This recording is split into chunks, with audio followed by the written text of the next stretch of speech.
A continuación, daremos inicio a las ponencias de la Mesa 6, que tratará el tema de las buenas prácticas y lecciones aprendidas de los árbitros y partes en arbitrajes con el Estado. Esta mesa estará moderada por la doctora Salomé Reynoso Romero. La doctora Salomé Reynoso Romero es abogada y candidata a magíster en Derecho Civil por la Pontificia Universidad Católica del Perú. Posee especialización en arbitraje nacional e internacional, resolución de conflictos, contrataciones con el Estado, derecho administrativo, contratos estandarizados de construcción, dispute boards y junta de resolución de disputas. Con más de 15 años de experiencia, ha combinado su práctica exclusiva en la resolución de controversias, tanto en el Poder Judicial peruano, específicamente en la Corte Superior de Justicia de Junín, como en el ámbito del arbitraje, en la unidad de arbitraje del Centro de Análisis y Resolución de Conflictos de la Pontificia Universidad Católica del Perú. Actualmente ejerce como árbitro independiente y ocupa el cargo de vicepresidenta de la Comisión de la Oficina Regional de Junín del Instituto Nacional de Defensa de la Competencia y de la Protección de la Propiedad Intelectual Indecopi. Es miembro activo de diversas asociaciones como el Club Español e Iberoamericano de Arbitraje, Arbitral Women, Asociación Latinoamericana de Arbitraje, ALARP, donde ejerce como secretaria del Comité de Energía y Recursos Naturales, entre otras asociaciones. Recibimos a nuestra moderadora y a nuestros ponentes con un fuerte voto de aplausos.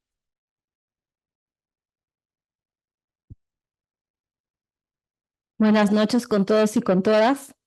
Antes de dar inicio a mi exposición, quiero agradecer al Centro de Análisis y Resolución de Conflictos por la gentil invitación a formar parte de este evento en su 28ª edición. También quiero reconocer a todos ustedes que han llegado hasta aquí a estas horas de la noche. Muchísimas gracias por acompañarnos. Sé que es tarde, pero vamos a mantener esta conversación bastante dinámica e interesante. Tenemos un panel increíble con expertos que seguramente nos van a ofrecer perspectivas frescas y valiosas sobre las buenas prácticas y las lecciones aprendidas a través de los años en el arbitraje en contrataciones con el Estado en nuestro país. Así que los invito a mantenerse atentos y aprovechar al máximo esta oportunidad. Vamos a comenzar. Imaginen por un momento que estamos en el año 2010 o 2012 en pleno auge del arbitraje en contrataciones con el Estado. En ese momento existían discusiones sobre cómo perfeccionar el arbitraje y estas discusiones eran bastante interesantes y bastante intensas.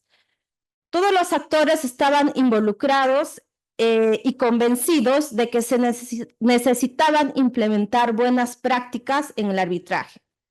Se hablaba mucho de conocer y mejorar el sistema. Se hablaba también de los deberes de los árbitros, de la necesidad de un marco sólido para la tramitación de los arbitrajes y cómo gestionar estos de manera efectiva. En fin, la comunidad arbitral en esos tiempos estaba realmente emocionada porque finalmente parecía que estas buenas prácticas estaban a la vuelta de la esquina y que no solo eran una aspiración, sino que también eran una realidad. Ahora, avancemos en el tiempo. Estamos ya en el año 2020 y las discusiones no han cambiado. Seguimos oyendo sobre la misma necesidad de implementar buenas prácticas en el arbitraje. Los árbitros, los abogados, los funcionarios del Estado siguen debatiendo cómo hacer que el proceso arbitral sea más eficiente. Y aquí estamos ahora, en el año 2024, y nos encontramos reunidos en esta misma sala, hablando ¿de qué? Exactamente de lo mismo, las buenas prácticas en el arbitraje. Y este tema sigue siendo realmente central y sigue apareciendo en cada congreso, en cada foro, en cada debate sobre arbitraje, justamente en contrataciones con el Estado. Entonces me surge una pregunta. ¿Hemos logrado avanzar en estos años sobre el tema de buenas prácticas? ¿Podemos decir que al día de hoy Las buenas prácticas son una realidad tangible en el arbitraje con el Estado en el Perú, o por el contrario, siguen siendo todavía aún una meta que no supimos alcanzar. Durante esta mesa pretendemos hacer un balance, porque si seguimos discutiendo el tema de las buenas prácticas después de tantos años, tal vez debamos hacernos una reflexión y preguntarnos si estamos realmente implementando estos principios o si nos hemos acostumbrado simplemente a hablar de ellos sin un resultado concreto. Para ofrecer una visión integral del tema, el día de hoy contamos con un panel diverso que nos permitirá analizar las buenas prácticas en el arbitraje desde distintas perspectivas claves. Comenzando desde la elección y el rol del árbitro, la relación con la gestión del proceso en la elección de reglas y en la tramitación de las pruebas, una reflexión sobre las implicancias post-laudo y finalmente la exploración de la experiencia del Estado en la implementación de estas prácticas a través de su participación en procesos arbitrales. Vamos a comenzar con la primera de nuestros panelistas, la doctora Irma Rivera Ramírez. La doctora Irma es abogada colombiana con más de 25 años de experiencia, socia de Brigard Urrutia Abogados, asesora a clientes nacionales y extranjeros en litigios y arbitrajes. Es árbitro y docente en programas de posgrado y pregrado en diversas universidades. Es miembro de organizaciones como Women Way in Arbitration, mentora del Club Español de Arbitraje Capítulo Mujeres, Arbitral Women, miembro del Comité Colombiano de Arbitraje, miembro de la Asociación Latinoamericana de Arbitraje y forma parte de los centros de arbitraje en Panamá, Ecuador, Chile, Perú, Bogotá, Cartagena, Bucaramanga, Cali, entre otros, además de ser miembro de la Corte de Arbitraje del Centro de Arbitraje del CARPU. Doctora Rivera, tiene el uso de la palabra. Muy buenas noches. Quiero agradecer la oportunidad de compartir un espacio académico con todos ustedes. Me siento además muy honrada y feliz de estar en Lima. Y creo que el tema que toca la doctora Salomé es fundamental. Y quisiera, desde la visión de abogada extranjera que ha tenido el gusto y la posibilidad de trabajar aquí en Perú, comentarles que algo que para mí es muy importante, que a veces cuando es obvio uno no lo ve. La experiencia acumulada que tiene el arbitraje en Perú, yo creo que difícilmente se podría ver en otro país latinoamericano. Y adicionalmente, la capacidad de solucionar controversias a través de este mecanismo es fundamental para que ustedes como peruanos hayan logrado avanzar, no solamente desde el punto de vista económico, sino además desde el punto de vista de las decisiones que se toman dentro de los trámites. Y cuando nosotros hablamos de buenas prácticas, yo les quisiera compartir algunas reflexiones. Las buenas prácticas, ¿cómo surgen? Surgen de un comportamiento que tiene efectos positivos.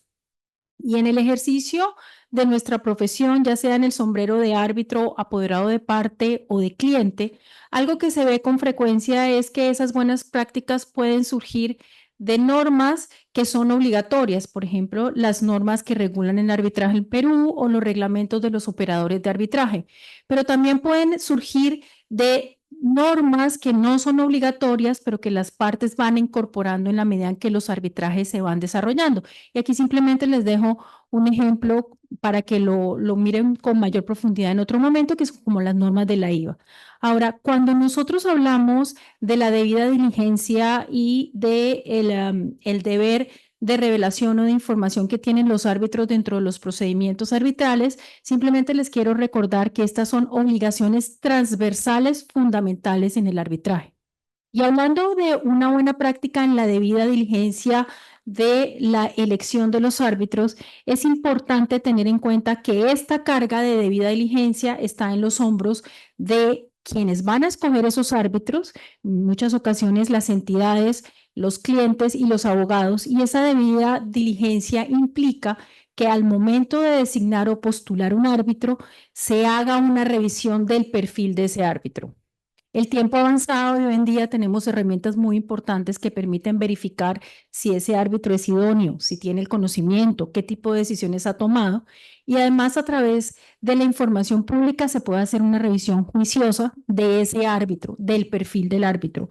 Esos perfiles revisados y analizados nos van a permitir escoger y tomar una decisión sustentada de por qué quiero al árbitro A o al árbitro B. ¿Para qué? Para que esa idoneidad y ese conocimiento permita que se llegue a decisiones que realmente resuelvan la controversia. Y es un trabajo importante y es un trabajo previo. Trabajo que a veces se vuelve a repetir cuando es necesario reemplazar un árbitro que por alguna razón ha tenido que retirarse de la labor. Y cuando nosotros hablamos de otro deber transversal que les quería mencionar, y es ese deber de revelación, de información o declaración, esa carga y ese deber llevado al ejercicio práctico por parte del árbitro que ha sido designado, lo que hace es proteger la confianza que las partes no solamente depositan en el arbitraje, sino en aquella persona que va a tomar esa decisión final y que va a resolver la controversia. ¿Qué pasa? Cuando se hace y se cumple con ese deber de revelación o de información de manera adecuada, lo que sucede es que se busca salvaguardar la información que las partes tienen para que esas partes puedan hacer un análisis concienzudo de si hay alguna información que pueda generar dudas frente a la independencia y a la imparcialidad. Pilares fundamentales del arbitraje. El arbitraje se fundamenta en la confianza y esa confianza va a permitir que las decisiones que se tomen sean definitivas y no genere una controversia posterior. El árbitro tiene una carga de cumplir de manera adecuada con ese deber y ustedes podrán ver en los operadores que hay, por ejemplo, formularios que los árbitros tienen que llenar al momento de aceptar su designación como árbitro. Y ese deber de información o de revelación se mantiene durante todo el trámite del proceso y es muy importante estar atentos a esto. Si se cumple adecuadamente con ese deber de revelación, eso no implica que necesariamente cualquier revelación genere automáticamente una recusación. Hay que hacer un análisis concienzudo de si esa información que de buena fe los árbitros están suministrando da pie para que pueda ser recusado y retirado de su cargo. En conclusión, yo, frente a esta primera pregunta que me hace la doctora Salomé, simplemente quisiera concluir que cuando se asumen de manera adecuada y se aplica juiciosamente ese trabajo previo de designar el árbitro con información que sustente la razón de la designación y posteriormente ese árbitro que ha sido designado cumple con esa carga de informar de manera transparente a las partes cualquier cosa que considere que pueda ser cuestionable o que pueda generar dudas frente a su imparcialidad, se van a evitar situaciones posteriores que demoran el trámite, como por ejemplo las recusaciones. Con las reglas claras, lo importante es tener esa información para evitar que los trámites se extiendan innecesariamente y lo importante para reiterarles es que creo que esas dos cargas transversales que se dan en el arbitraje en un primer momento en cabeza de quienes van a nominar o en cabeza de quienes van a escoger los árbitros y luego en cabeza del árbitro van a evitar conflictos posteriores. Muchas gracias.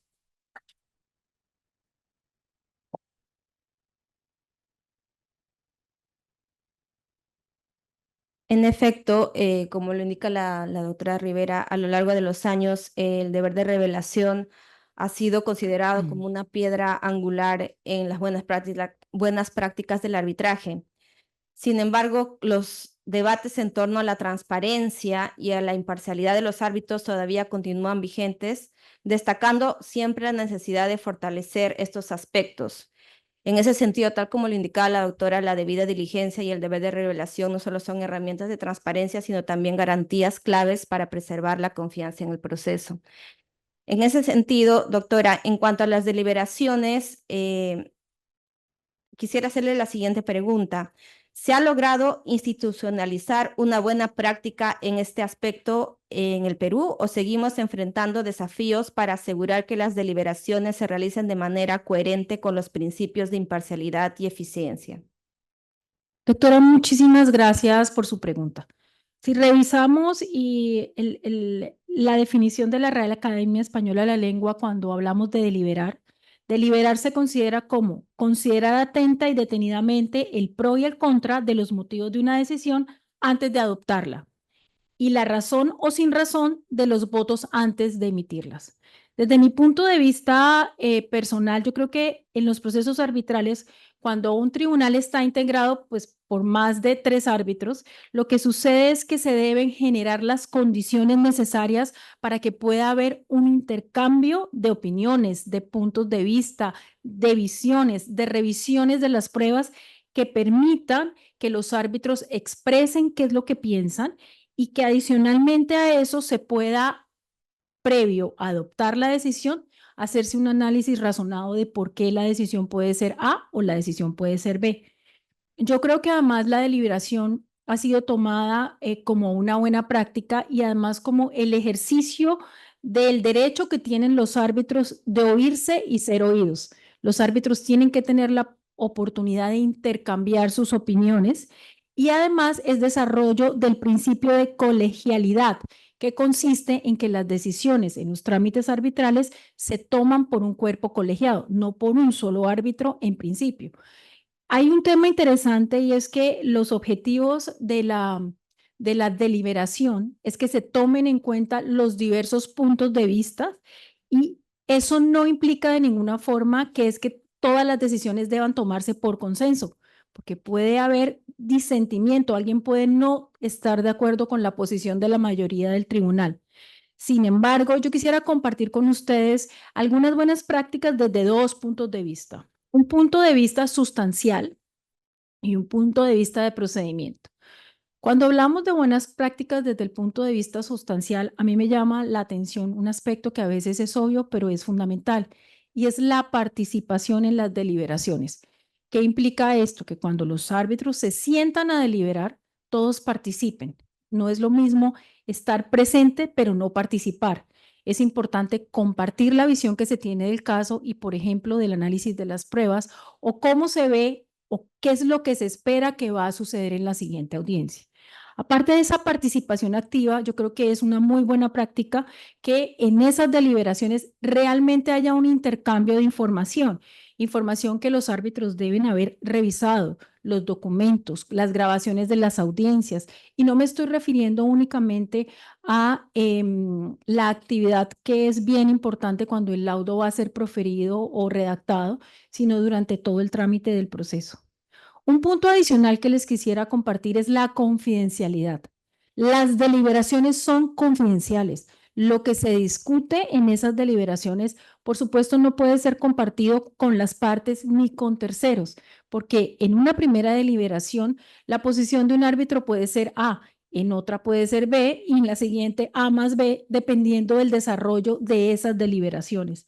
También es importante que en esas deliberaciones haya igualdad de trato entre los árbitros. Los árbitros deben tener la posibilidad de revisar qué es lo que está pendiente y escucharse unos y otros.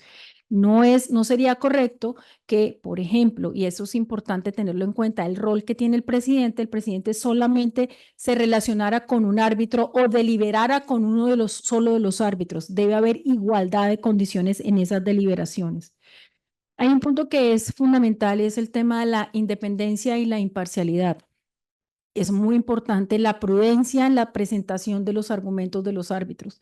Los árbitros no pueden convertirse, en mi opinión personal, en apoderados de parte.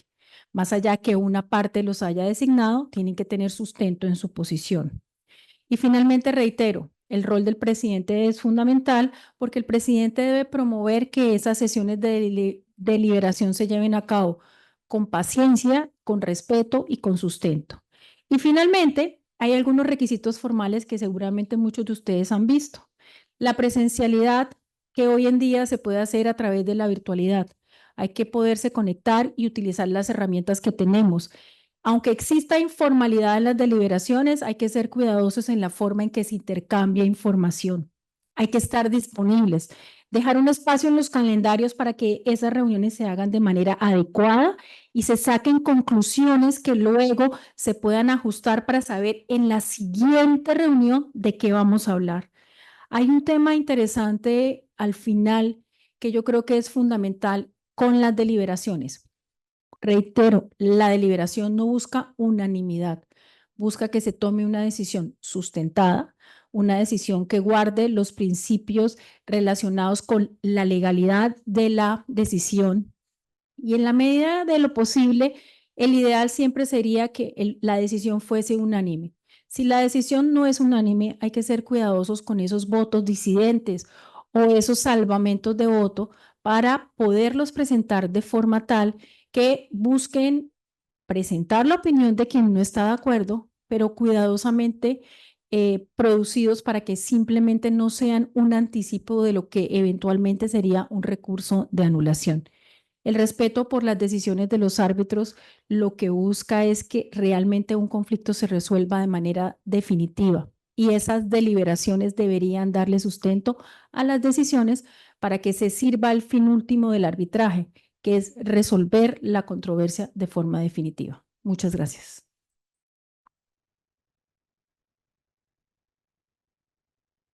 Muchas gracias, doctora. Y ahorita se me viene a la mente una mala práctica de los árbitros, que es deliberar ya cuando tenemos el plazo para laudar encima. Y eso es en muchos casos común. Creo que si queremos cambiar el arbitraje, debemos empezar a deliberar desde el, disculpen que el reloj. Debemos empezar a deliberar desde el comienzo del arbitraje hasta que, para que al final, cuando tengamos que laudar, nos sea la tarea más fácil también y no esperar a que el presidente o alguno de los miembros del tribunal arbitral presente el proyecto para recién ponernos a deliberar, y ahí es donde surgen los problemas, donde surgen los votos disidentes, y eso es una práctica malísima que debemos de erradicar. Continuando con la exposición, voy a dar el pase a la doctora Romina Segura Molina. La doctora Segura es asociada principal del estudio Checopar, asociada Becker y Mackenzie International, abogada por la Pontificia Universidad Católica del Perú con formación y experiencia en Derecho a la Construcción, así como en la conducción de mecanismos de prevención y solución de controversias. Cuenta con un máster de dirección en construcción en la UPC. Tiene 15 años de experiencia en el uso de mecanismos de solución de controversias, principalmente en arbitrajes con el Estado. Desde el año 2014, la doctora Romina asesora en el desarrollo de proyectos de infraestructura y en el marco de dicha asesoría también ha participado asesorando en el uso de la Junta de Resolución de Disputas. Forma parte de la lista de adjudicadores del Centro de Arbitraje de la Cámara de Comercio de Lima. A Romina le quiero hacer dos preguntas. La primera va orientada a lo siguiente. En los primeros años del arbitraje en contrataciones con el Estado, la organización de las actuaciones procesales eran totalmente distintas a las que conocemos hoy.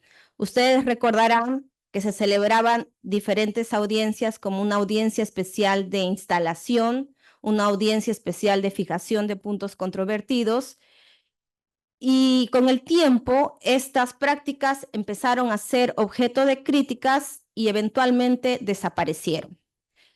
En su lugar, hoy se han popularizado la fijación de reglas procesales a través de decisiones y la implementación de calendarios procesales debidamente estructurados. Con esto en mente pregunto, ¿cómo ha evolucionado la organización de las actuaciones arbitrales en la práctica? Y si considera que la gestión actual de estas actuaciones refleja una buena práctica consolidada o cree que es un área donde todavía tenemos lecciones importantes por aprender. Esa es la primera pregunta. Y respecto a la segunda, Romina, uno de los aspectos cruciales en el arbitraje es la manera en que los árbitros manejan la prueba durante el proceso. La capacidad para decidir sobre la admisibilidad, la pertinencia y la valoración de la prueba no solo influye en la equidad del procedimiento, sino que también va a incidir en la calidad y la precisión de los laudos arbitrales. En los últimos años hemos visto una evolución en cómo se abordan esos temas y se han desarrollado prácticas y muchos criterios que buscan justamente optimizar el proceso de toma de decisiones respecto a la prueba. Con esta perspectiva en mente, te pregunto, ¿cuáles son las lecciones más significativas que hemos aprendido sobre la capacidad de los árbitros para decidir justamente sobre esta admisibilidad, pertinencia y valoración de la prueba en los procedimientos arbitrales y cómo estas lecciones han influido en las prácticas actuales? Bueno, muchas gracias, bueno, Salomé, por los temas y de hecho para mí es un honor estar el día de hoy acá porque, bueno, el Centro de Análisis y Resolución de Conflictos ha sido mi primera casa para aprender sobre arbitraje. Así que para mí es un honor estar hoy día acá, agradezco a todos los asistentes y justamente a propósito de eso y mi experiencia hoy como abogada asesorando partes en un arbitraje con el Estado es que voy a compartir los dos aspectos que ha mencionado justamente Salomé. Y justamente la trazabilidad que ha hecho Salomé sobre los 12 años o 14 años de experiencia es justamente los tiempos que por lo menos tienen los reglamentos de arbitraje del centro. Tenemos un reglamento del 2012, uno del 2017 y uno recientemente publicado. Y todos ellos reflejan justamente una transición en estas buenas prácticas. Y me sumo a lo que dijo la doctora Rivera respecto a que un aspecto donde se recogen las buenas prácticas precisamente puede ser un reglamento de arbitraje. Entonces, ¿qué es lo que ha hecho justamente que yo traiga esta reflexión aquí? Un tema importante en el arbitraje con el Estado es que el arbitraje sigue siendo por excelencia uno de los mecanismos de solución definitiva de controversias. Pese a que se han ido sumando en la norma y hoy por hoy tenemos muchos otros mecanismos alternativos de solución de controversias, el arbitraje sigue siendo el último.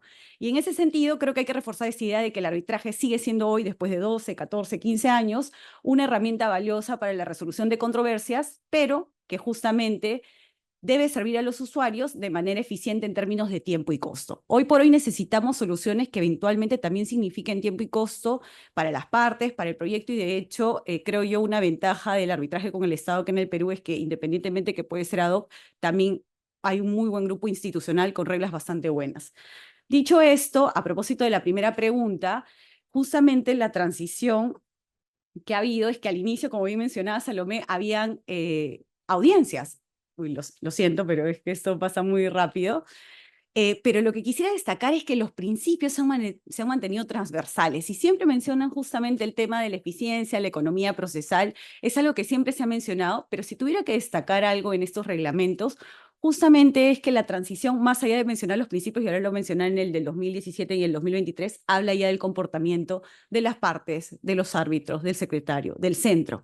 Entonces, ¿qué es lo que hemos hecho? Efectivamente, se viene hablando de buenas prácticas desde hace mucho tiempo, pero lo que justamente ha hecho ahora, ha hecho necesario el arbitraje con el Estado es justamente hablar de la necesidad de que todos, más de un rol, y ahí también destaco el tema de la declaración, no solo son los árbitros que tienen que discúlpeme, no son solo las partes que hacen el deber de diligencia de buscar a buenos árbitros, sino también el árbitro debe declarar correctamente y al mismo tiempo cuando hablamos de reglas procesales o estamos dentro del proceso, tenemos que hablar no solo de árbitros que lideran correctamente el proceso, sino también de partes que usan adecuadamente estas reglas y eventualmente un centro que administre eficientemente este proceso. Entonces, aquí simplemente voy a destacar estos temas y justamente estos artículos que solo los pongo por ejemplo porque me parece muy valioso cómo ha ido progresando la regulación.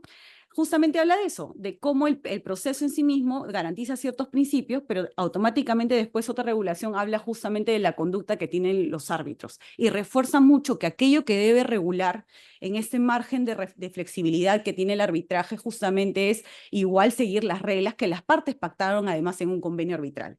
Entonces, sí creo que es muy necesario, como buena práctica, volver a regresar a eso que las partes pactaron en un convenio arbitral respecto de las reglas que querían conducir su procedimiento. Y en ese sentido, los árbitros, en este margen de liderazgo que tienen, donde como podemos apreciar y lo vamos a ver en las siguientes diapositivas que voy a pasar mostrando el reglamento, si bien tienen un liderazgo y una capacidad de hacer o implementar reglas complementarias, lo cierto es que el reglamento mismo refuerza que si ya tienes reglas ahí establecidas, debes usar aquellas reglas. Y creo que ese es justamente el espacio que todavía nos queda por mejorar. Teniendo reglas tan buenas, todavía nos cuesta a todos, y me incluyo, bueno, asesoro, justamente es remitirnos a esas reglas para poder conducir el arbitraje.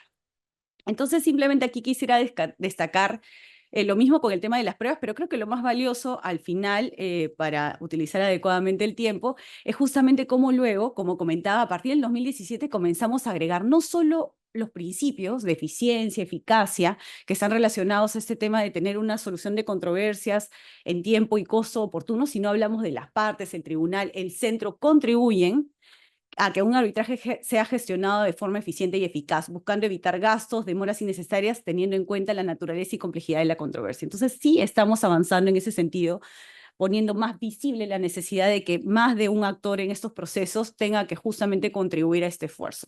Y lo cierto es que mi experiencia en muchos casos suele ser retador, no solo en esta parte de fijar las reglas, porque hay una tendencia hoy por hoy de a veces proponer una modificación, pese a haber acordado un reglamento, tender a proponer modificaciones, sino como lo voy a mencionar en la última parte de mi presentación, también hablamos así cuando estamos durante el espacio de las pruebas. Entonces creo que dicho esto, sobre el primer punto, creo yo que hay una, y aquí simplemente con relación al aspecto de las actuaciones o el cronograma, sí creo que todavía también hay un espacio, pese a que la regulación de los reglamentos incentiva que en determinado momento los árbitros fijen un cronograma de audiencias, creo que todavía también ahí, por ejemplo, hay un espacio de mejora. La buena práctica ya está regulada en el reglamento, pero sí creo que no lo estamos utilizando en la proporción o en la dimensión que se requeriría. Y sí siento, mi percepción es que cuando tenemos una predictibilidad sobre las actuaciones, sí hay esa sensación de que está siendo eficaz y eficiente en términos de tener una solución de controversia. Entonces aquí, por ejemplo, pese a que digo, la norma lo recoge, creo que sí hay un espacio de mejora en la buena práctica. Y bueno, para cerrar, simplemente indicar que el mismo refuerzo se mantiene en el 2023, o sea, del 2017 al 2023 hay 6 años de haber aplicado un reglamento y quiere decir que todavía, justamente lo que dice Salomé, tenemos que seguir reforzando esa buena práctica de que todos los actores del arbitraje tienen que contribuir justamente con la eficacia y la eficiencia del procedimiento arbitral. No necesariamente depende del liderazgo de los árbitros, sino creo que también hay un rol de las partes importantes y creo que cuando hablamos con el Estado, que de hecho nuevamente es el mecanismo por excelencia de solución de controversias, hay un esfuerzo mayor por contribuir en ese espacio. Dicho esto, voy a pasar a la siguiente parte, que también son algunas disposiciones del reglamento, pero de aquí ya simplemente me voy a concentrar en lo importante. Y otro aspecto que también creo que es importante reforzar, ya hablando de la segunda parte sobre el tema de las pruebas y esta flexibilidad, hay 2 puntos muy importantes. Uno, la oportunidad en la que se ofrece la prueba. Y los reglamentos nuevamente no solo en su momento decían que era necesario incorporarlos junto a los escritos postulatorios, sino que luego se agregó incluso a nivel de acta de instalación, como lo mencionaba Salomé, y ahora en el reglamento, la necesidad de que la parte explique por qué aporta la prueba y cuál es su relación con la controversia o cómo genera ese valor o esa convicción o podría generar en el tribunal, ¿no? Es algo que, por ejemplo, hoy no veo se refleja en todos los escritos, ¿no? Y creo que de cara a lo que significa un liderazgo de ambas partes, de las partes y del tribunal, sí creo que coadyuva la posición de la parte, pero también permite al árbitro involucrarse mucho más con respecto a la evaluación de la prueba. Ese es un buen aspecto principal, se repite en los reglamentos del 2012, por dar un ejemplo de la trazabilidad que ha mencionado Salomé, y que sin embargo todavía no se refuerza. Digamos, tenemos un reglamento del 2012 que lo dice, también lo dice el 2017, el de 2023, pero no se ha ido fortaleciendo esa práctica, sino por el contrario, creo yo, más bien se ha ido debilitando, ¿no? Entonces sí creo que es un aspecto importante por trabajar, sobre todo en la parte en la que tenemos que explicar por qué aportamos la prueba y cómo se relaciona con la controversia, ¿no? Eso creo facilita mucho incluso llegar a una determinación sobre qué realmente se está discutiendo y si se ha logrado la carga de la prueba. Y otro aspecto relevante que también se comporta justamente en los reglamentos es el ejercicio de la facultad de los árbitros. Creo que más de uno de nosotros ha utilizado esta referencia de sin perjuicio de la facultad de los árbitros de determinar la pertinencia, admisibilidad y valor de las pruebas, ¿no? Justamente esta gran facultad que tienen los árbitros es un reto muy importante, porque pese a que tienen facultades también para poder en algún punto desestimar la prueba y eventualmente adoptar otras medidas respecto de la prueba que directamente pueden ayudar a la eficiencia y eficacia del proceso, se demoran mucho, se dilatan mucho en tomar.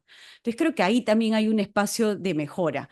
No el solo hecho, o sea, el hecho per se, o mejor dicho, el hecho de dejar de valorar una prueba o de simplemente no actuarla, no significa que se esté generando, en mi opinión, siempre justamente una indefensión, sino que justamente porque los árbitros son profesionales muy preparados, si están escogidos adecuadamente, probablemente desempeñen muy bien sus funciones, tienen la capacidad de utilizar al máximo estas facultades. Y creo que se debe usar con mucho mejor, digamos, con mucha más regularidad este tipo de facultades que lo que va a hacer es, en mi opinión, acortar probablemente en muchos casos la etapa probatoria, que en los últimos años, probablemente desde 2012 en adelante, ha sido una de las pruebas que más ha demorado el fin de un arbitraje, ¿no? Y nuevamente reforzar la idea. Cualquier demora en estos procesos lo que hace es simplemente dilatar una solución de controversias que hoy es necesaria, sobre todo cuando tenemos un arbitraje con el Estado que pone fin a las controversias. Digamos, ese es el último escalón y aun cuando, nuevamente refuerzo, tenemos otros mecanismos previos, lo cierto es que no deja de cambiarle el escenario respecto a que el arbitraje sigue siendo el último mecanismo de solución de controversias. Entonces, a la pregunta de las buenas prácticas, sí, existen muy buenas prácticas. Creo que nuestro país y los reglamentos como el del centro reflejan esas buenas prácticas, pero todavía hay un espacio para utilizarlas correctamente o de la mejor manera o de manera más regular, ¿no? Y viendo que están tan sensibilizadas y visibilizadas en la industria, entonces sí creo que hay todavía un espacio de mejora.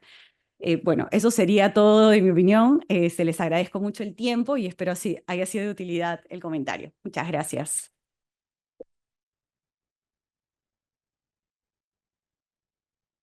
Gracias, Romina. Y como lo indicaste, los reglamentos de arbitraje contienen muchísimas buenas prácticas, entre ellas la elaboración de un calendario procesal.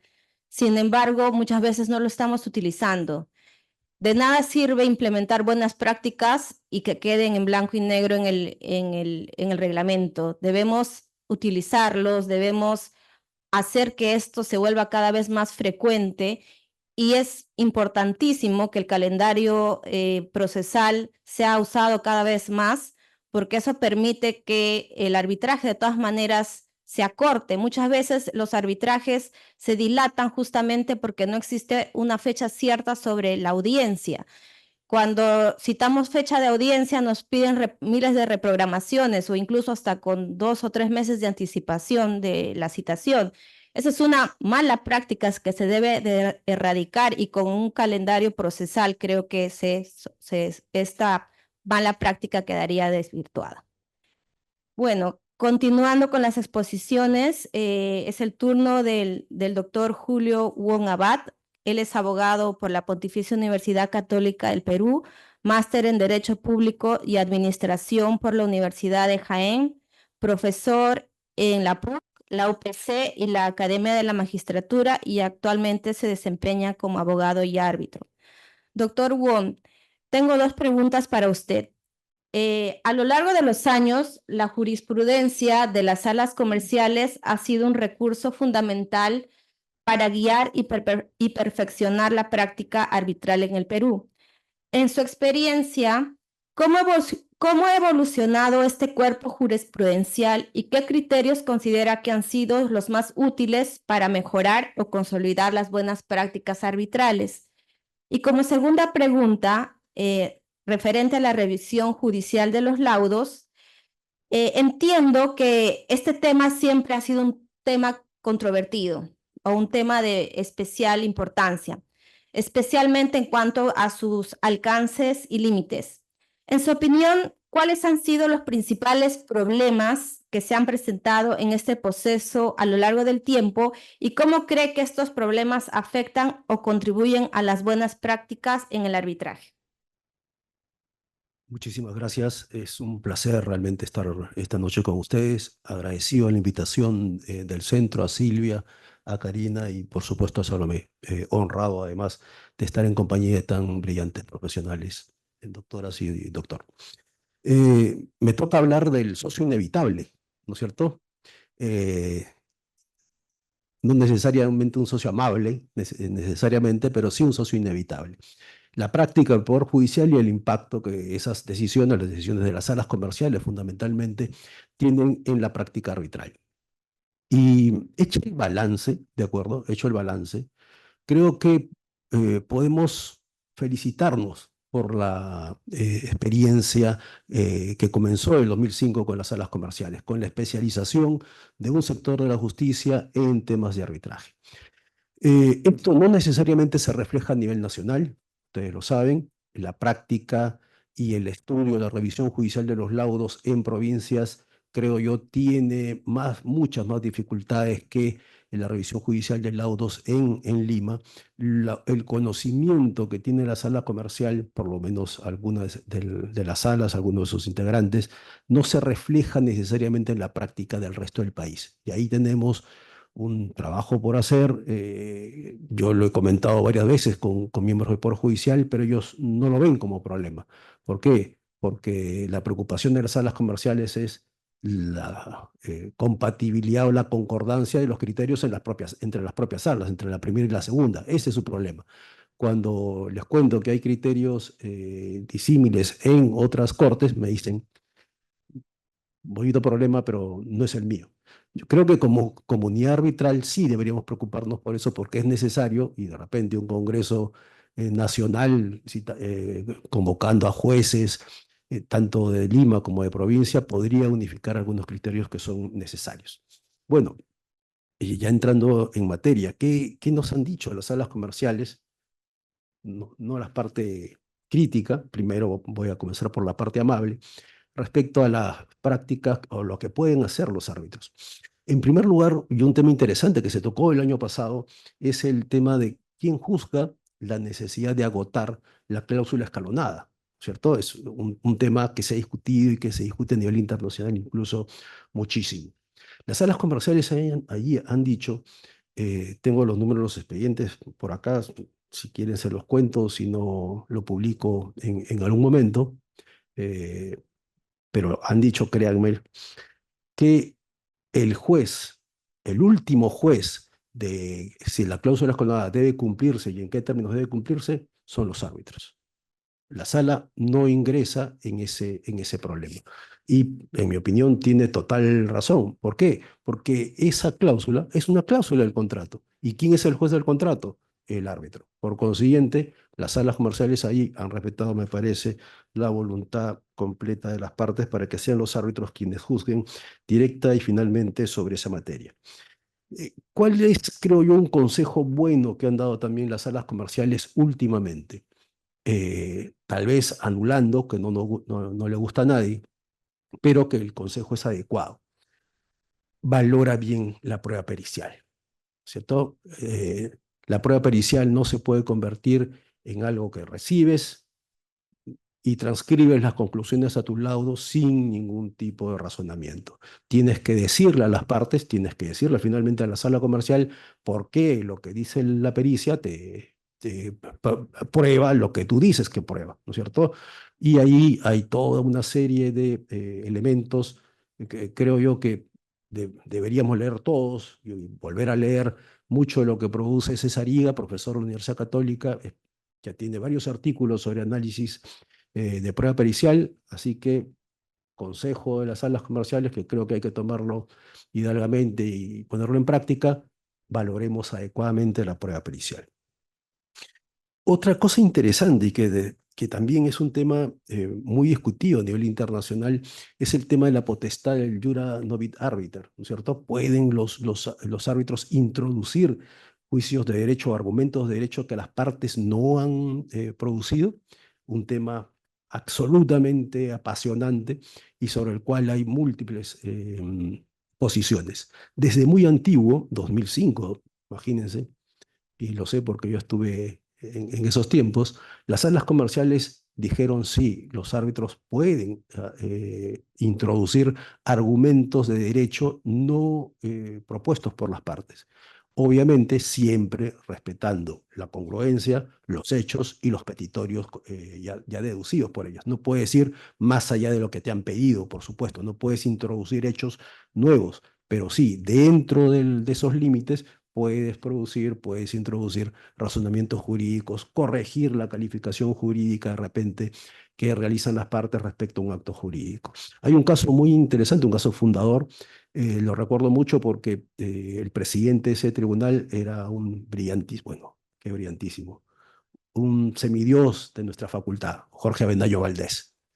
Y en ese caso, presidiendo tribunal, la parte lo que pedía era que le suspendieran plazo porque las lluvias no habían sido como se había calculado, no habían sido como 10, sino que habían sido como 80. Y decía, esto ha sido algo totalmente imprevisible y por consiguiente afectó la buena marcha del desarrollo de la construcción y por tanto pido que me suspendan el plazo durante el tiempo del evento, de este evento. Bueno, todos sabemos qué cosa era y el tribunal dijo, esto es caso fortuito. La parte que perdió llegó esto a nulidad porque dijo los árbitros no pueden hacer esto, no pueden cambiar la calificación jurídica propuesta por una de las partes. Pero en realidad lo que la sala dijo en ese momento, primero, los árbitros están obligados a resolver en derecho y no están obligados a escoger entre una y otra parte, entre los argumentos de una y otra parte. Lo que dice la ley es debes resolver en derecho y por consiguiente puedes calificar sin otra vez exceder los hechos, el petitorio y demás. Me estoy quedando en la primera pregunta. Sobre deliberación, hay a raíz de lo que decía la doctora Rivera, hay una excelente sentencia en la sala comercial, no la tenía entre las sentencias que quería comentar, pero hay una excelente sentencia en la cual la sala comercial, me parece la segunda sala, dice, puedes deliberar, primero, es deber y es derecho del árbitro participar en la deliberación. ¿De acuerdo? Lo dice nuestra ley, no hay ningún problema con eso. Pero no te preocupes tanto en la forma. Es decir, correo electrónico, conversación telefónica, virtual, como quieras deliberar, yo acepto esa deliberación. Y esto incluso antes de la pandemia, con lo cual me parece que la sala comercial señaló correctamente esta cuestión. Otra cosa interesante es lo que señaló también la doctora Rivera. La sola no revelación no causa recusación inmediata del árbitro, no justifica la no justificada. Tenemos que ver qué no se reveló y la sala dice, tenemos que ver si lo no revelado realmente justifica la duda correspondiente. Bueno, paso ahora al aspecto complicado, ¿de acuerdo? Y es algo que me parece que poca gente... no, tengo tiempo, perdón, yo iba presionado por el tiempo. El último de los casos interesantes, ¿de acuerdo? De la parte, si quieren, que abre, a mi juicio, toda una posibilidad de discusión bastante interesante, es una sentencia que acaba de salir este año, hace un par de meses, 441-2023 es el número del expediente, resuelto por la primera sala comercial, en la cual una entidad que anuló el contrato de servicios en virtud de la existencia de un documento supuestamente fraguado, reclama en arbitraje los adelantos que había realizado en virtud de ese contrato anulado. Miren qué interesante, ¿eh? Es decir, ya no tenemos contrato, ¿no es cierto? Ya no hay contrato. Esos adelantos no tienen justificación y la entidad va a arbitraje y reclama en arbitraje esos pagos realizados. Los árbitros dicen, sí, principio de separabilidad, ¿cierto? El convenio es distinto al contrato, el contrato puede anularse, el convenio puede seguir. Estamos hablando de contratación pública, no de contratación privada, sé que el tema es retador. Y se lleva esto a anulación, ¿y qué dice la sala? Perfecto, perfecto. Principio de separabilidad, efectivamente. Y por consiguiente, entidad, puedes reclamar en arbitraje los adelantos que has realizado.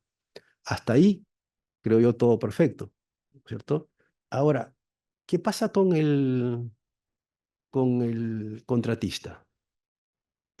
Si, por ejemplo, ha realizado trabajos y tendría él también derecho, ¿no es cierto?, a alguna liquidación y que le favoreciera un crédito, el criterio debería ser el mismo, ¿o no? Lo dejo ahí, el tema, a mi juicio, es interesantísimo, ¿de acuerdo? ¿Por qué? Porque este criterio de los árbitros y ratificado por las salas comerciales, lo que abre es, oye, el enriquecimiento sin causa, claro, que no provenga de la falta de aprobación de adicionales, también bajo este criterio podría discutirse en arbitraje, porque pareciera que no parece equitativo que la entidad pueda reclamar lo que adelantó por el contrato, del contrato anulado en arbitraje, y por el otro lado el contratista no pueda reclamar absolutamente nada. Entonces, esa sentencia, a mi juicio, abre todo un tema absolutamente fabuloso. Permítanme, me quedan solamente 3 minutos para hablar de las cosas malas, así que, pero son malas, ¿de acuerdo? Esto sí es complicado. Miren, En este momento, a mí me sorprende que no se hable más de estas cosas, ¿no? Pero en este momento, quien juzga la caducidad no son los árbitros, son las salas comerciales. El árbitro puede decir, la caducidad no se produjo, infundada la excepción, pero la decisión final, y así lo ha dicho no solamente las salas comerciales, sino la Corte Suprema en casaciones, que dicen lo siguiente: como la caducidad es un tema de orden público, ¿de acuerdo? Y además el 41.4 de nuestra ley permite controlar esa decisión, supuestamente, de acuerdo a lo que dice la Suprema. Si el árbitro juzga mal la caducidad, la sala comercial, y no solamente la sala comercial, en Piura sucedió lo mismo, la sala civil correspondiente a la sala judicial puede llegar a una conclusión distinta a la del árbitro y decir, no, para mí se debió declarar fundada la caducidad. Y por consiguiente, acabó el proceso. Díganme, ¿quién está juzgando esa controversia de contratación pública? ¿Los árbitros o los jueces? A mí, porque si a ustedes, a mí, me anulan un laudo por ese motivo, yo voy a decirle, no, sala, esa decisión de autoridad de cosa juzgada que has emitido, para mí está equivocada y yo insisto. ¿Qué va a pasar? Me van a volver a anular, ¿no es cierto? Porque he incumplido con lo que ha señalado, lo que ha establecido una decisión con autoridad de cosa juzgada. Por consiguiente, tenemos ahí, me parece un problema, deberíamos asumirlo, tal vez incorporarlo a la ley y decir de una vez que la caducidad la juzgan finalmente los jueces para arbitraje de contratación pública, porque eso sí me parece impensable que en arbitraje privado, en arbitraje internacional, ese criterio pueda ser justificable, ¿no es cierto? Nos dejaría bastante mal parados frente a la práctica internacional. Otro problema que veo, y ya termino, les prometo, en un minuto, es que los plazos, las salas comerciales están entendiendo los plazos contractuales. Los plazos del arbitraje no son plazos procesales, ¿no es cierto? Son plazos contractuales, es decir, tienen la naturaleza de plazos contractuales. Y por consiguiente son mucho más, bueno, los plazos contractuales, igual que los plazos procesales, están para cumplirse, pero tienen una flexibilidad mayor. O sea, no son equiparables a un plazo procesal. Y la sala los está equiparando a plazos procesales. Hay una sentencia última, muy particular, en la cual el árbitro ya está en plazo para laudar, ¿de acuerdo? Ya está en plazo para laudar, pero parece que ve algo en el expediente. Por ejemplo, supongamos que ve que hay un argumento que él considera que debe aplicarse, o sea, que se resolvería el caso y lo resolvería de una manera más adecuada, pero que no pudo proponer, porque no leyó bien su expediente, no pudo proponer en el momento adecuado. Entonces, parecería útil que él abra proceso, ¿no es cierto? Reabre el proceso y diga partes, quiero proponerles este argumento, por si acaso, para que me digan lo que corresponda a su derecho, y una vez que he resguardado su derecho a defensa, ahora sí utilizo el argumento o me convenzo de repente por lo que me dicen que el argumento no se puede utilizar. ¿Qué ha dicho la sala comercial? Si haces eso, incumples con la regla pactada, y por consiguiente causal de anulación. Oigan, pero si yo, juez, puedo, estando en plazo para resolver, me dice la ley expresamente, puedes pedir actuaciones para mejor resolver, ¿de acuerdo? Así lo decimos. Y, claro, entiendo que la decisión del árbitro debería respetarse. Él es el que debe determinar qué es lo mejor para la solución del caso, pero, ojo, y ahí sí tiene razón la sala comercial, me parece, porque también el árbitro excedió plazo para laudar. Lo que el árbitro puede hacer es reabrir, actuar o proponer, pero lo que no puede hacer es decir suspendo el plazo para laudar, porque esa autoridad no la tiene, ¿de acuerdo? La única que puede en ese momento extender plazo para laudar es el consejo respectivo, si es que eso está previsto en el reglamento. Me encantaría que hubiera preguntas, pero ya veremos al final. Un gusto. Gracias.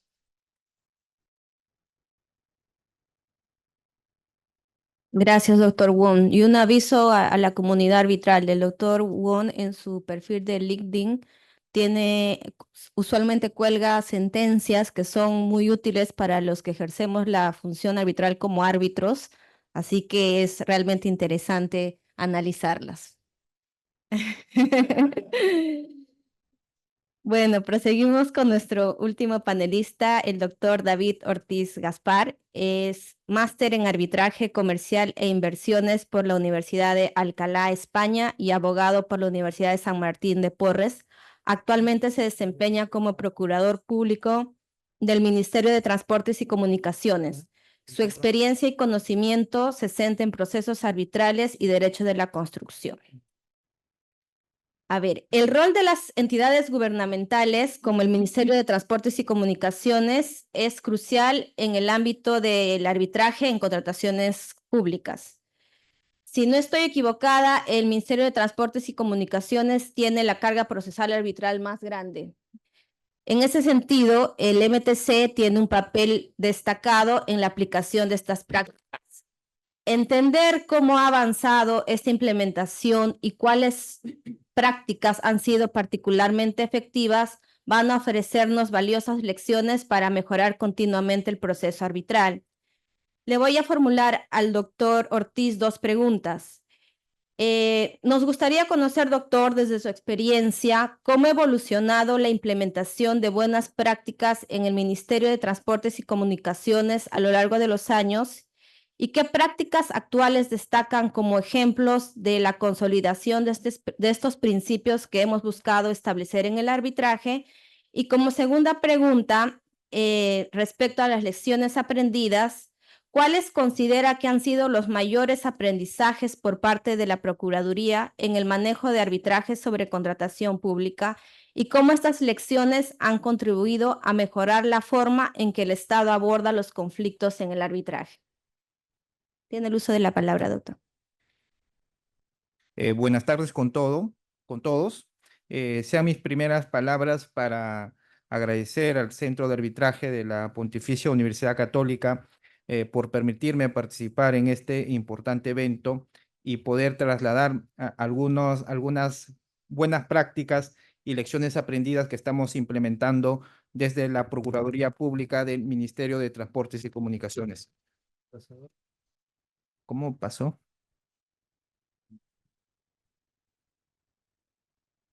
Ya, ahí dejamos. Para esta oportunidad he podido seleccionar 7 buenas prácticas y 7 lecciones aprendidas. Pero antes de poder desarrollar cada una de estas, es importante señalar que en el caso del MTC, los arbitrajes relacionados con contratos de infraestructura vinculados a carreteras, puentes, túneles, puertos, aeropuertos y telecomunicaciones son comunes debido a la complejidad y la magnitud de sus proyectos. Estos últimos 7 años, la Procuraduría Pública del Ministerio de Transportes y Comunicaciones ha implementado buenas prácticas y lecciones aprendidas que ha mejorado nuestra capacidad en el ejercicio de la defensa jurídica de los intereses del Estado. Tanto es así que estas buenas prácticas incluso han sido reconocidos por diversas instituciones. Una de ellas, la Universidad del Pacífico en estricto, la Escuela de Gestión Pública y la Asociación Ciudadanos del Día, recogió el trabajo de la Procuraduría Pública del Ministerio de Transportes y Comunicaciones como una buena práctica en la gestión pública en el año 2022. Ahora voy a pasar a las buenas prácticas. La primera buena práctica que voy a desarrollar es la especialización en arbitrajes de infraestructura y litigio arbitral por parte del equipo. Somos conscientes de que la buena voluntad no es suficiente para ejercer una defensa efectiva de los intereses del Estado. También es necesario que el equipo cuente con experiencia y especialización, no solamente en conocimientos básicos de derecho, sino también en temas complejos y técnicos como derecho de la construcción, arbitraje, contratación pública. Pero tampoco de nada sirve tener estos conocimientos sustantivos y manejar doctrina con respecto a estas ramas que acabo de mencionar, si no lo podemos trasladar en términos sencillos, como si fuera un cuento al tribunal arbitral. Y es por eso que también se hace énfasis al litigio arbitral, es decir, cómo trasladar con pocas palabras una teoría del caso, y eso lo estamos haciendo actualmente. Para poder implementar esta buena práctica, Adicionalmente a las capacitaciones que cada profesional que incorpora el equipo de arbitraje de la Procuraduría, he podido gestionar algunas becas, medias becas, cuarto de becas en diversas instituciones públicas, privadas y también en universidades del Perú y del extranjero. Por ejemplo, el equipo de arbitraje hace un mes estuvo capacitándose por casi un mes en la Facultad de Derecho de la Universidad Externado de Colombia, aprendiendo de profesores y árbitros con experiencia.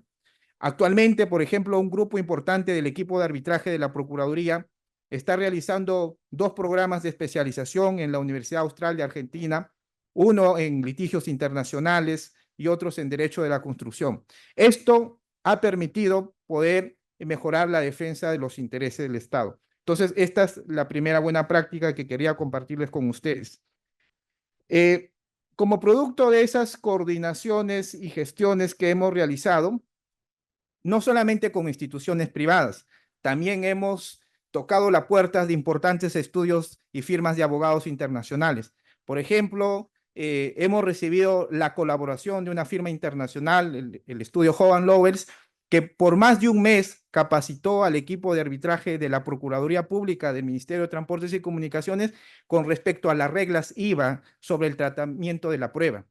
Muchos árbitros que se encuentran en este momento, cuando recibían un caso, por ejemplo, del Ministerio de Transportes y Comunicaciones, lo primero que se hacía era siempre oponerse a estas reglas IVA, porque evidentemente eran normas, eran reglas que no lo aplicábamos en el común día a día en el ejercicio de la defensa de los intereses del Estado.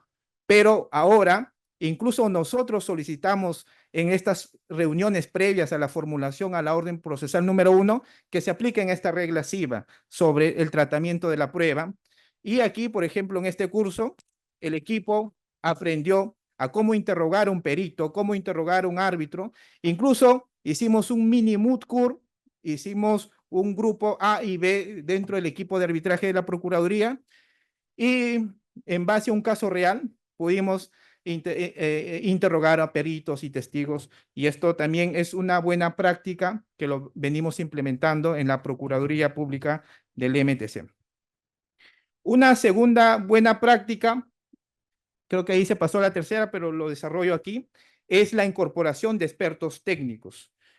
Las controversias con el Estado y sobre todo estas controversias que tiene el Ministerio de Transportes y Comunicaciones, no basta tener conocimientos de derecho, sino también es clave la colaboración y una estrecha coordinación con expertos técnicos de las áreas usuarias, como por ejemplo con los ingenieros, contadores y economistas.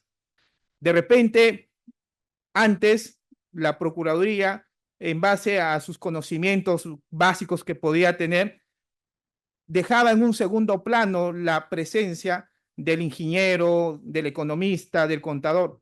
Pero en esta gestión nos hemos dado cuenta de que no basta de repente tener la mejor demanda o la mejor contestación de demanda para ganar un caso, sino tenemos ahí el apoyo del ingeniero, del técnico, para apoyar la defensa jurídica que realizan los abogados de la Procuraduría.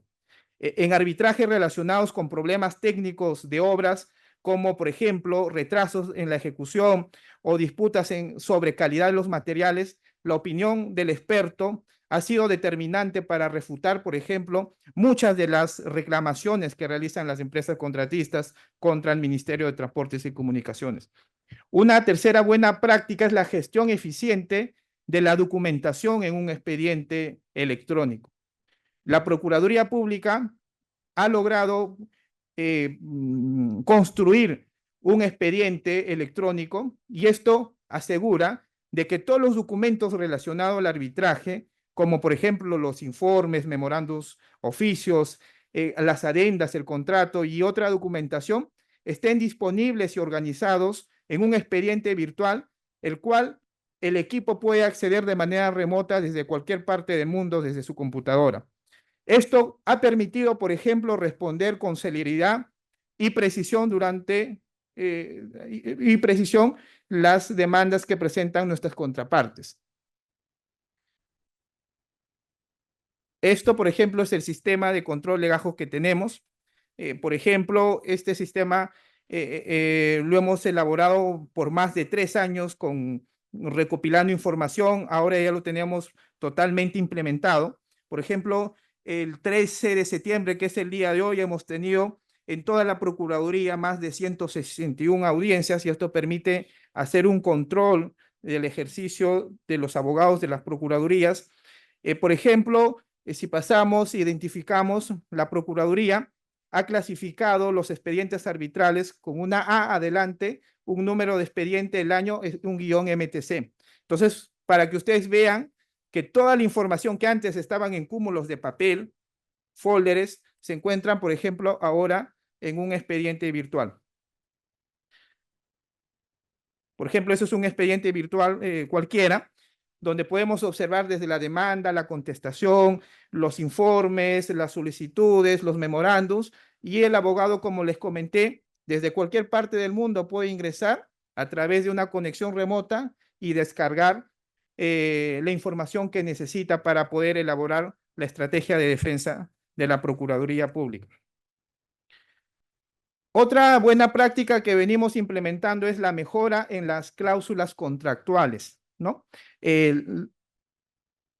La mejora de las cláusulas contractuales, sí, efectivamente, ¿no? La Procuraduría y las áreas usuarias han realizado constante comunicación activa para mejorar estas cláusulas, en específico las cláusulas de resolución de disputas, puesto que antes hemos observado de que había muchas cláusulas patológicas que cuando se generaban la controversia, pues generaban ineficiencia en la gestión de estos arbitrajes. Por ejemplo, habían cláusulas de contratos millonarios que se establecía que un arbitraje no debe durar más de 90 días calendario. Cuando surgieron estas controversias, por ejemplo, este arbitraje duró más de 2 años, donde se tuvieron que actuar pericias elaboradas por peritos internacionales. Habían, por ejemplo, convenios arbitrales donde se señalaba que cualquier controversia será resuelta por el Centro de Arbitraje de la Pontificia Universidad Cámara de Comercio de Lima, entre otros. Entonces, para evitar estas cláusulas patológicas, la Procuraduría Pública cada vez ha ganado terreno en el Ministerio de Transportes y Comunicaciones y ahora en la actualidad estamos participando en la elaboración de los convenios arbitrales de los contratos de obra pública. Pero no solamente estamos participando en la elaboración de los convenios de los contratos de obra pública, sino también hemos logrado persuadir a Proinversión, porque Proinversión licita los principales proyectos del Ministerio de Transportes y Comunicaciones y ya hemos realizado diversas coordinaciones y hemos podido participar, por ejemplo, en 4 contratos que Proinversión está sacando.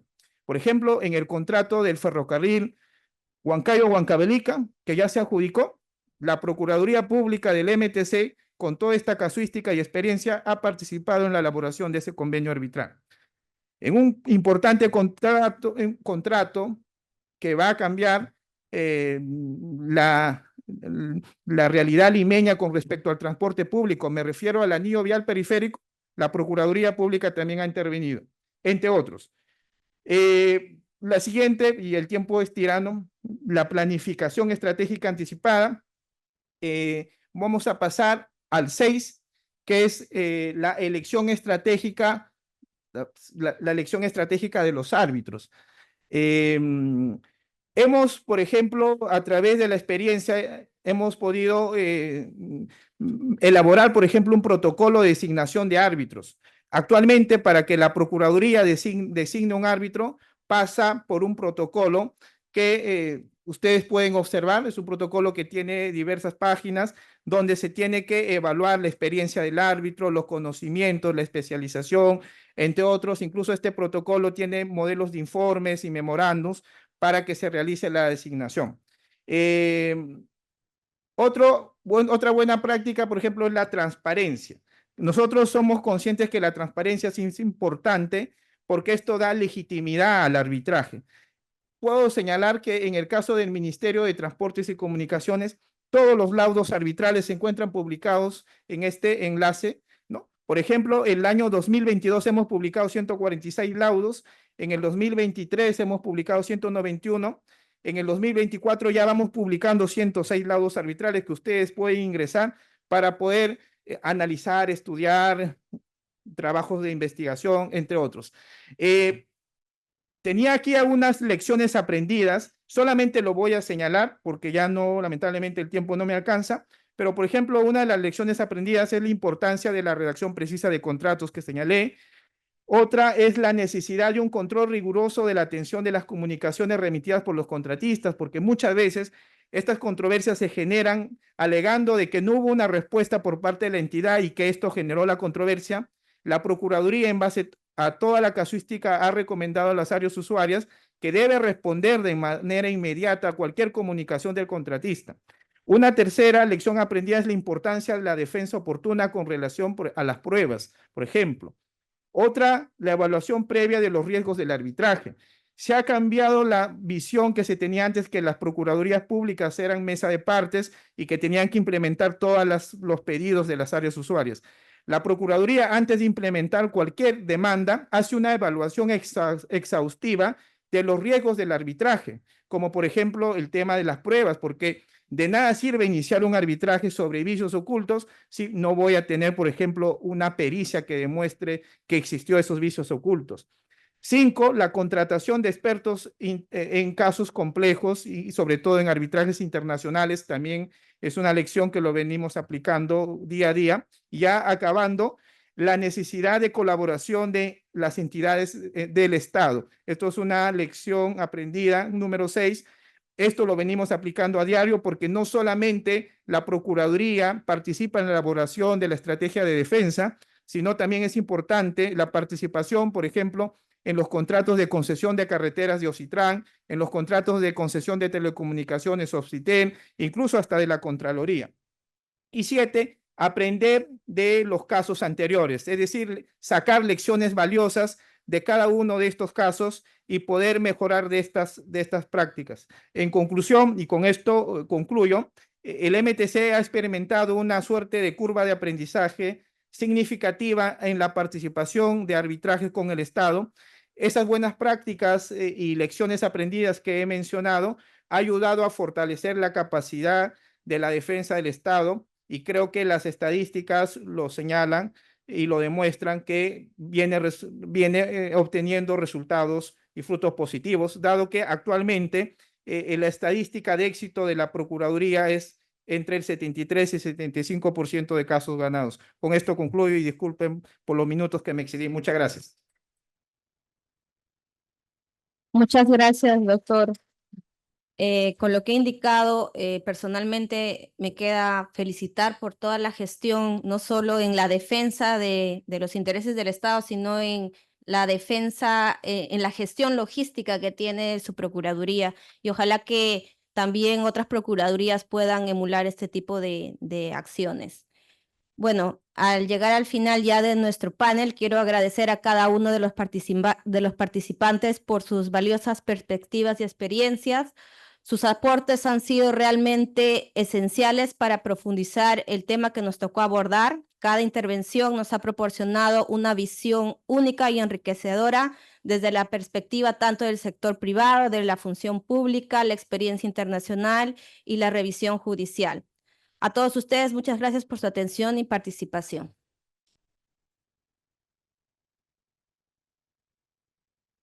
Muchas gracias. Me toca a mí darles las gracias a esta última mesa, la sexta de nuestro Congreso, y aprovecho pedirles que me regalen solo 2 minutos a efectos de poder saludarlos y sobre todo despedirlos de este 18º Congreso de Arbitraje JRD. Tengo hoy el honor de compartir, dar esas palabras de cierre, y la verdad es que para mí ha sido muy gratificante compartir este espacio académico con todos ustedes que nos han acompañado estos días, con nuestros expositores, nuestros panelistas, moderadores. Como todos saben, este Congreso de Arbitraje que se realiza cada año en el mes de septiembre, mes de aniversario además del Centro de Análisis y Resolución de Conflictos, que este año cumple 25 años transformando conflictos en oportunidades, como han visto ahí en el banner de afuera, a través de nuestros servicios de arbitraje, JRD, capacitación y consultoría. A lo largo de estas sesiones, estos 3 días, hemos tenido oportunidad de abordar temas muy relevantes respecto de estos mecanismos, arbitraje y JRD. La mesa 1, por ejemplo, del día miércoles nos ofreció una reflexión crucial sobre la responsabilidad de los árbitros y por supuesto todos sabemos y es evidente que el rol del árbitro no solo es resolver controversias, sino hacerlo de manera diligente y responsable. La mesa 2 nos trajo al mundo fascinante de la inteligencia artificial que particularmente me gustó mucho, aunque no la entendió muy bien y no la manejo, pero bueno, es un reto personal hacerlo, empezar a hacerlo. Y nos trajo ejemplos reales de cómo esas herramientas nos pueden ayudar en el día a día en nuestra gestión de los arbitrajes. Creo que definitivamente que hay una gran tarea para todos los operadores de estos mecanismos. La mesa 3 nos dio, por otro lado, un análisis crítico respecto a estos retos que vienen para las instituciones arbitrales, desafíos constantes que nosotros, las instituciones, tenemos en razón de los cambios que se van dando a nivel normativo y en general el contexto de los mecanismos. Y por supuesto ha sido un placer contar con instituciones de gran prestigio que han compartido la mesa con nosotros, con nuestro centro, como han sido ANCHAN y la Cámara de Comercio de Lima, que han tenido representación en esta tercera mesa de nuestro Congreso. La cuarta mesa trajo el debate de la normatividad, ¿no?, del Perú y el futuro de las contrataciones, que ya sabemos que siempre va a ser un desafío y sobre todo una oportunidad que tenemos para seguir mejorando en estos temas.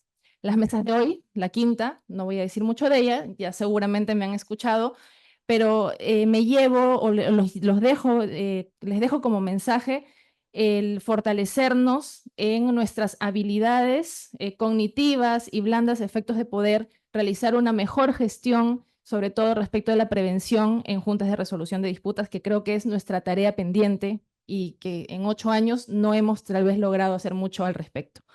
Finalmente, la mesa que acabamos de escuchar, por supuesto, ha abierto una discusión muy enriquecedora respecto de estas buenas prácticas, los comentarios que nos han dado de cómo los reglamentos, las instituciones, los operadores, ¿no?, desde las partes de las entidades públicas y también las empresas privadas van mejorando, van reconociendo y tomando cada vez más las mejores prácticas para desarrollar mucho mejor los arbitrajes. Ese resumen del Congreso en realidad simplemente me lleva finalmente a agradecerles profundamente a nombre del Centro de Análisis y Resolución de Conflictos a todos los que hicieron posible este evento, ¿no? A todos los moderadores, los panelistas y sobre todo a todos ustedes los asistentes que se han quedado con nosotros hasta un viernes a estas horas de la noche.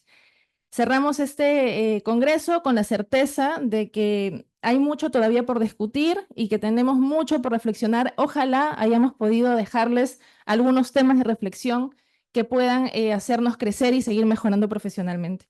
Desde ya los invitamos el próximo año a que nos acompañen en el siguiente congreso, que será el 19º, y que tendrá lugar los días 10, 11 y 12 de septiembre, así que save the date desde ahora.